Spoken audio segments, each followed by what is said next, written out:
Hey, this is Strongbad. You're listening to Game Scoop on IGN.com. I hope it's like that clumping type of scoop, you know, so it's easy to put in the toilet. Come get some. Beware, IGN Game Scoop. I don't remember. Please. Remember the rest. Oh, you know. Oh, man, I don't. Not a chance. You guys are just listeners. I just want you to know that you're being denied something very entertaining. Craig and Ryan were just singing the theme to Silver Spoons, You were and slow now on the record. So, now they're refusing to sing it for Between you. the two of us, who would be Ricky Schroeder, though, me or Craig? Really, neither of you has what it takes. No. Damn. We'll bring Jack. He's yeah. What's up, everybody? Welcome to another IGN Game Scoop. I'm your host, Damon Hatfield from the Nintendo team. With me this week is Jeremy Dunham, editorial manager for IGN. Hi. And Charles Onyett is here from the PC team. Hey, guys. Craig Harris from the Nintendo team. That's me. And Ryan Geddes from the 360 team. Hello. Big show for you today. Later on, we'll be talking with Matt and Mike Chapman, the brothers who created Homestar Runner in the universe, and we'll be talking to them about the upcoming WiiWare game, Strong Bad's Cool Game for Attractive People. But first... Come on, food motors.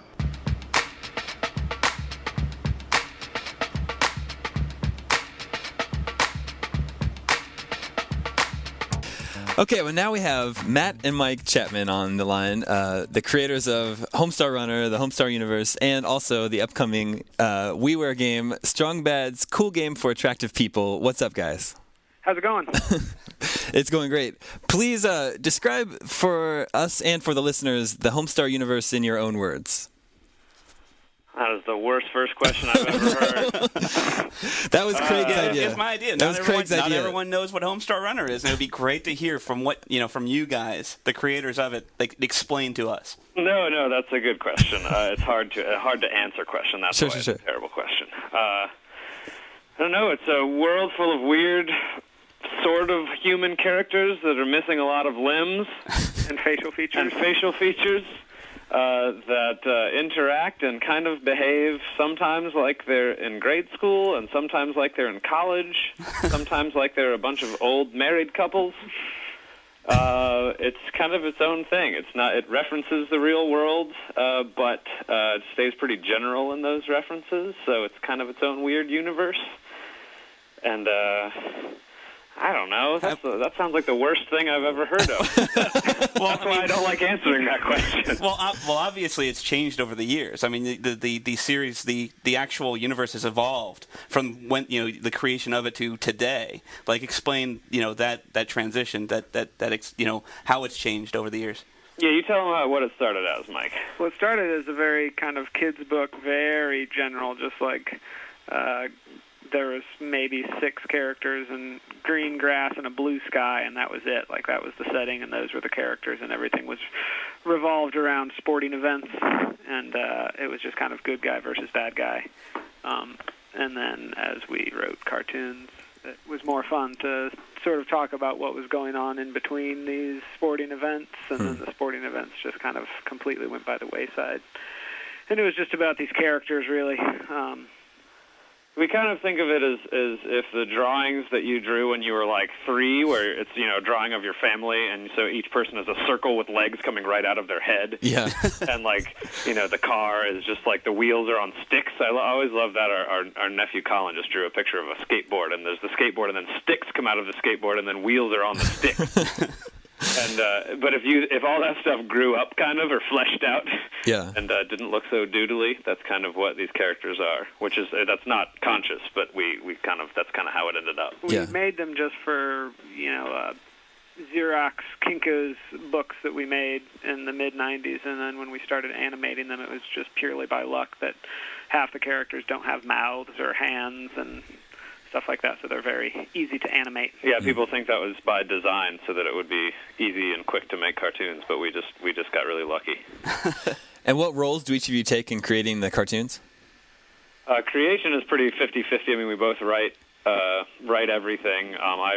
Matt, do all the voices except for the girl character, which is Marzipan. That's Mike's wife. That is Mike. And And then Mike does a couple of voices here and there. When the character the Cheat makes cartoons, that's Mike. Yeah. But then in terms of animation, because I'm recording a lot of times when Mike is animating, and then Mike's just faster at animation. It ends up being more like 60-40 or 70-30 with Mike doing more of the animation, just because I'm a slow ass. So, how and when did this project with Telltale Games get started? When was it? It was right before. I think they first contacted us right before Ida was born. Yeah, right before I had my daughter. We heard from them, and so we were kind of just like, our lives, everything's crazy right now.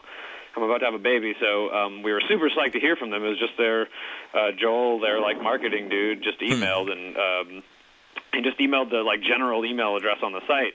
And when we saw that, it was just like, hey, we're from Telltale Games, and I'd already had a subscription to Sam & Max Season 1. And we played all the LucasArts, the original Sam & Max, and all the LucasArts games growing up. Yeah, Cool. I mean, so which is why we found out and were psyched about the new Sam & Max. And so he was like, I'm from Telltale Games, we just wanted to talk about potential projects with you guys. And so I was like, well, that's a perfect pairing. Yeah. So if you asked me if a game company could have emailed us and asked to want to work with us, I would have said, the guys that made Day of the Tentacle and Full Throttle, and Yeah. that's Nice. who emailed us, so that's pretty cool. So the Telltale guys are Homestar Runner fans? Yeah, so that was cool, too, to then hear that, obviously, they emailed us, so we knew they knew of the site, and then, too, once we started talking to them more and learned that lots of the guys there were fans prior to even thinking about a project. And then since then, I think even some people that, maybe had not even heard of it, but we've kind of won them over, too. So everybody there is really psyched, and so then we kind of told them that hey, we'd love to work with you guys, but right now we have no idea how things are going. And then I think sometime during that time when I had my daughter, that they found out about WiiWare, or WiiWare was announced or whatever, and so they came back to us and were like, hey, we have another idea. And at that time I don't know if they had WiiWare in mind or if they were just thinking of PC stuff or what, but so then they came back with the WiiWare thing, and we were like, we looked at it and looked at time frames and this and that, and we're like, I think we could maybe pull this off, and it could be awesome. And we're obviously huge Nintendo dorks. If we have Well, it's pretty obvious. console. Pretty obvious. Pardon? It's pretty obvious in a lot of the references in the Strong Bad cartoons and the games that you have on your site already that you're huge gaming freaks anyway. Yeah, the fact that the first Homestar Runner cartoon was made on Mario Paint, I think, kind of shows you right that's there great. where our allegiances lie. That's awesome. So that was just exciting. And then WiiWare sort of just seemed like a better delivery model that works with sort of the way we go about things better than I don't know, just going to buy it at GameStop. Yeah, exactly. Mm. So would you consider this your big break? I know that the site is very popular and you'd sell a lot of T-shirts and stuff like that. But would you consider this the first mainstream? Your break in the mainstream? I guess it could be that. We'll see. So far we're kind of just hearing from fans that are psyched about it. So we'll see. I think once the game's released, then it'll possibly have a little more. And getting closer to release anyway, it'll start to get a little more out to people that have no idea what Strong Bad is and what Homestar is. And so that we'll kind of see that. For the way we looked at it was just that we just want to make a cool game. And what's cool is that Telltale even said they wanted us to approach it from that respect. They were like, we want this to end up looking like a game if you guys knew how to do this 3D stuff and programming that you could have made yourselves. Right. And so that's kind of the way we're looking at it, is just we couldn't make this game on our website, but if we could, we would, but we can't, so Yeah. we're working with Telltale Games to make this game. So, for us, we just want an awesome game. Yeah. And if tons more people find out about Strong Bad, that's going to be a wonderful byproduct of it. But for Sure. us, we're kind of just more psyched to, have a game and play it on the Wii and just make a cool thing that maybe, I don't know, not breaks some ground necessarily, but is something people haven't played before. Yeah. Well, being Nintendo fans, it must have been cool for you guys. Nintendo chose your game to showcase at its Media Summit last week to launch its WiiWare program, That must have been awesome. Yeah, we heard about that. Obviously, we just read about it like you guys did. Yeah. So we didn't. But when we read about that, that's very cool. It was nice to see getting some props from Nintendo. We that was. When was it? When we retrofitted some of our games to play on the Wii browser, and Right. we were in a Nintendo Power. In the very back, they mentioned Strong Bad, and it was like a childhood dream Well, they come mentioned true. Vid Electrics, too. Oh yeah, that was the best part. They mentioned our bogus video game, or not bogus. Excuse me, It's not bogus totally at all. legitimate video game company, Vid Electrics. Yeah. So Craig got to play the game a little bit on Friday. Yeah. So Oh, Craig, did you? Cool. Yeah, it was very early. There was a demo that was made it was in the middle of the episode. So like a lot of the jokes that Strongbad was making, it really didn't make a whole lot of sense to the storyline, and not that the stories make a whole lot of sense anyway. Yeah, I was gonna say, don't expect that to get too polished. Yeah, so it was very early, but it definitely has a lot of promise. It has a lot of the the charm that you guys put into your Flash cartoons, like the hidden hot spots and stuff like that. So I'm looking forward to seeing it all fleshed out into a full episode.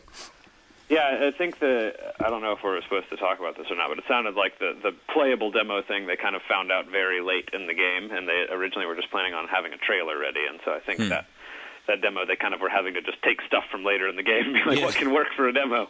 So admittedly, it's a little rough, because it's still got a while to go into development, but it has promise, definitely.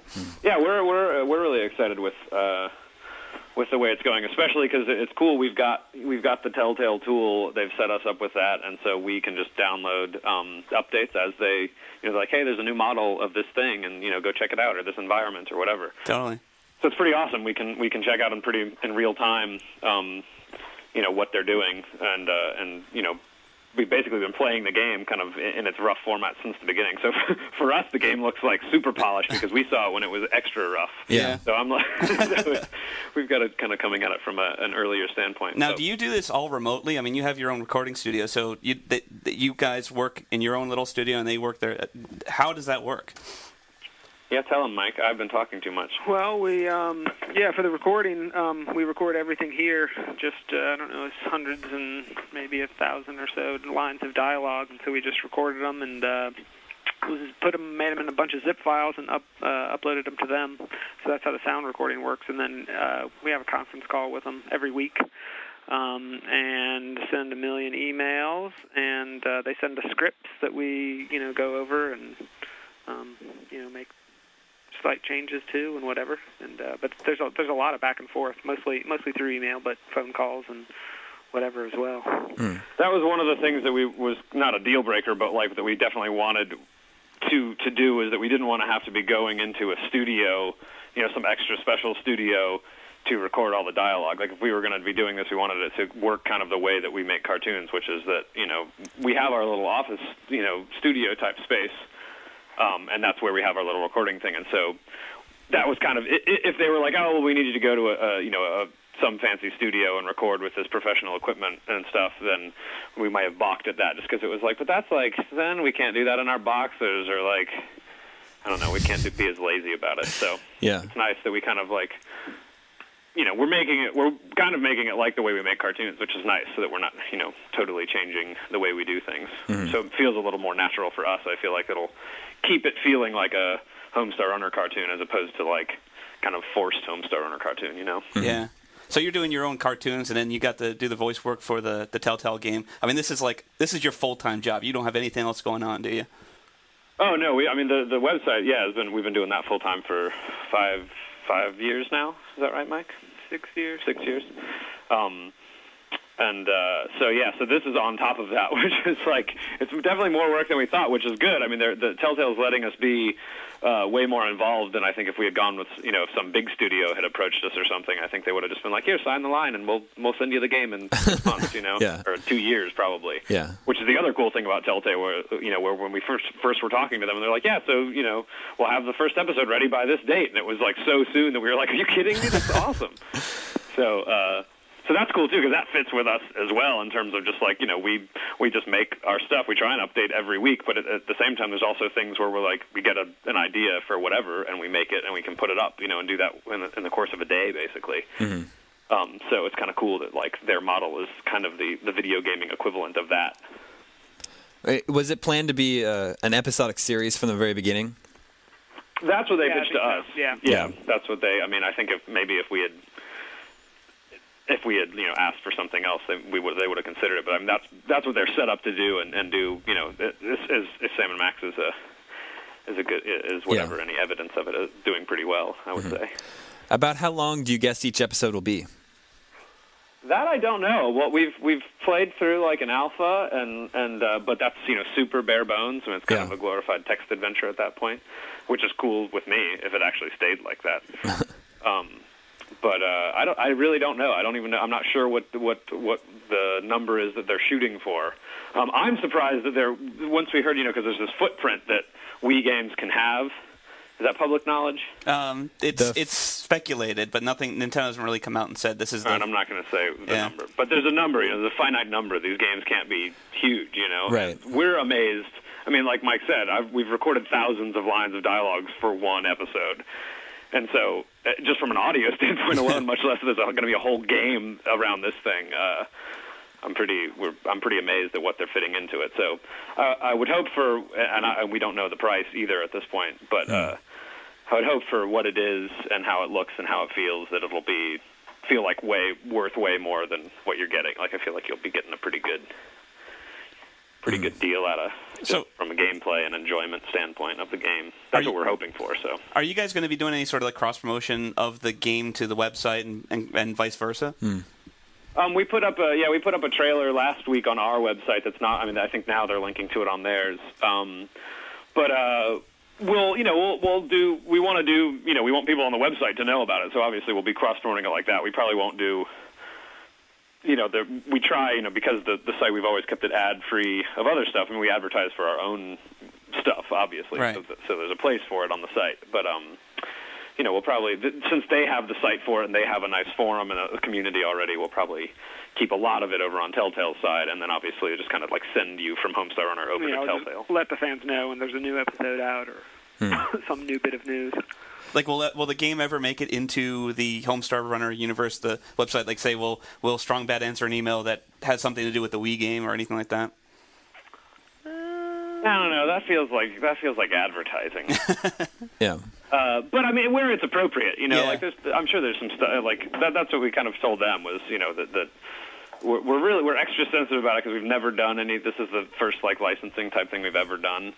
And so we're very protective of it, and so our knee-jerk reaction is always like, "Ooh, that's gross and corporate, and I hate it." Yeah. And but then we think about it, and we're like, okay, maybe there's a way to do that where it doesn't feel like that. So far, I haven't the at least just from stuff that I've seen on the web, I haven't seen a lot of cries of sellout, which is good because we were kind of we didn't know if there would be that or not. Well, I mean, you're already selling T-shirts. That's pretty much the sellout right there. Well, right, but the difference being that we run all that stuff ourselves versus right, versus somebody else. And like you said, if this is included or interpreted as our big break, yeah, people are. But nobody seems to be balking at that yet, which is cool. Do you have international fans, and will the game be released in other territories? We actually need to ask them that because I don't know. We do. There's a English-speaking UK and Australia and Canada. That's pretty much it. But there's a pretty big. Seems to be a pretty big Australian contingent. So I want them to be able to play it. So I hope so. I don't know what the WiiWare deal is for, internationally. Do you guys know any of that? Actually, I don't know. I don't know if anyone else knows about what's going on in Australia and in the UK, but we haven't heard too much. Yeah, so I hope so because we definitely have some international fans that I would want to play it. So. Well, we know the game will use WeConnect 24 in some respect. Can you explain how? I think all that we know details right now are just the idea will be that you'll be able to send emails or receive emails from Strong Bad's computer to other friends that have the game, or maybe even people that don't have the game. I'm not sure. And then there'll be like collectible items that you'll be able to trade, like like costumes that like kind of like in the sort of Pokemon way where it's like, oh, you got, or like Animal Crossing almost, where it's like, you got the pears in your town, I don't have any pears, and so you send your friend the whatever hat that they don't have for their Strong Bad.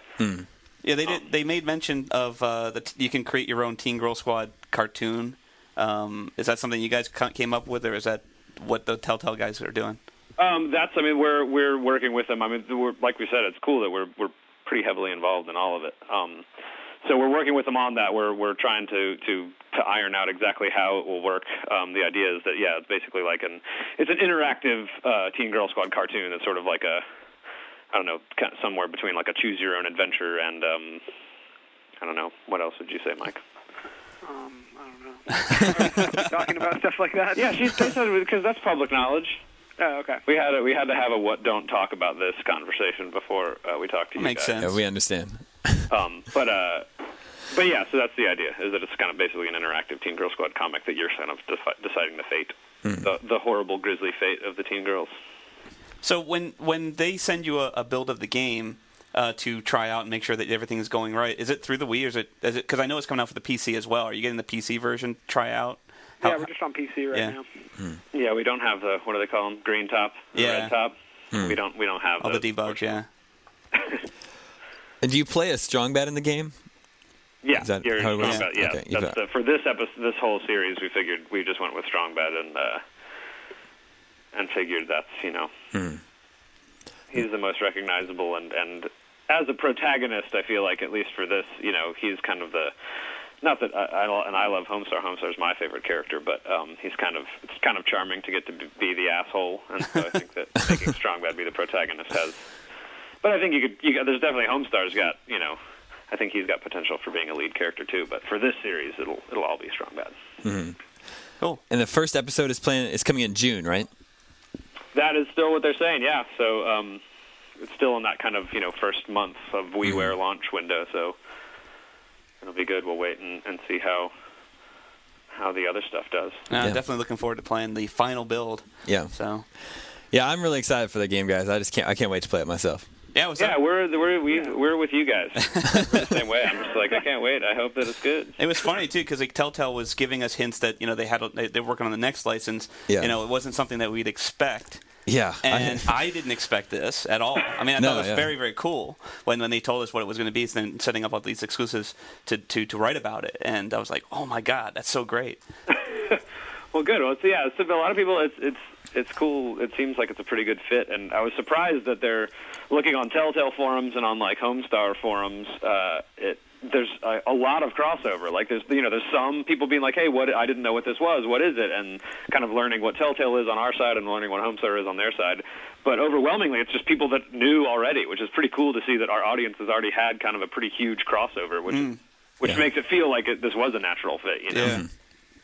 Awesome. Thank you so much for talking to us today, guys. No problem. It's great to talk to you. I hope you can get some decent stuff out of that. Yeah, perfect. And keep sending me your friend codes. I know. I need to get Brawl. I don't even have Brawl. We're just playing this game in its various stages over and over again. Yeah, we'll definitely trade codes once Mario Kart comes out for sure, because we'll have that at the office. Yeah, for sure. Yeah, we got the Japanese version. We're still waiting on the U.S. one. So nice. But I will send it out to you as long as your email hasn't changed. I will send it out to you. Yeah. Sweet. Cool, Matt and Mike. Guys. All right, thanks, guys. All right, pleasure, man. Thanks a lot. Good luck with everything. Bye. All right, bye. Say come on for Hogwarts, guys. Everybody to the limit, everybody to the limit, everybody come on for Hogwarts, guys. I say come on for Hogwarts, guys. I say come on for Hogwarts, guys. Everybody to the limit. Who's that? It's to the limit. Everybody come on for Hogwarts, guys. Come on for Hogwarts, guys. Come get some. Beware, IGN Games Coop.